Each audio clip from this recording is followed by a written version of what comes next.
Um, my last message was about being weary, and I was quite tired, and I'd had a rough day, and then I read this scripture afterwards. As for you, brothers, do not grow weary in doing good. 2 Thessalonians 3 verse 13. It was so funny because I was weary and I was tired, and I didn't want to cook, and I didn't want to. And then Thessalonians, and it's not about cooking, but Thessalonians was saying life is hard, I'm sure, but do not grow weary in doing good. Do not slow your doing good down. Do not halt your plans for doing good. And so we always need to be good or do good for others. And when you are weary, it's very hard because you just want to lay your weary head down somewhere. And even when we feel weak, and maybe that we can't do anymore, doing good is sometimes just.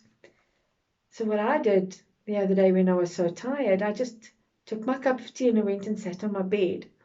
And I daren't close my eyes because I will sleep for 2 hours and I won't sleep at the night in the night. But my two daughters kind of gravitated towards me and we had a lovely, gentle conversation. And I realized that I can sit with my sore feet up and my one daughter rubbed my feet for me.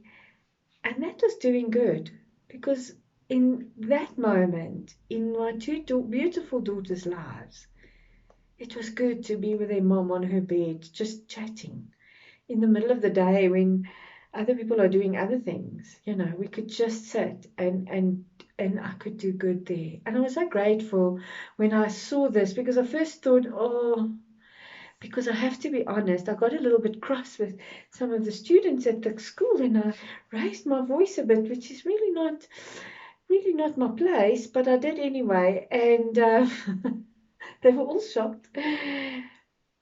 And so I didn't do very much good there. I did all the things that I needed to do, and they had their experiments set up and all kinds of things. But I didn't do good. I did good for the teachers, not for the students. But fortunately, God gave me a moment to recover myself, if I may say that. And I could do good with my daughters. And we sometimes forget that whatever Christ requires of us in this world includes our family. So if Christ says, spread my word, he means in your house. If he says, spread my word by doing good physically, he means right here at home. And my husband he loves that saying, charity begins at home. Because you can be hugely philanthropic and just be giving um, to everybody a lot, but your parents are starving at home. That doesn't make any sense, does it? So what you do in the face of the world means nothing to God if in the silence of your prayer chamber you are not doing good. So I encourage you, go out there and find the good to do. And when you are tired, your good looks different. Think about it. And we'll speak again tomorrow.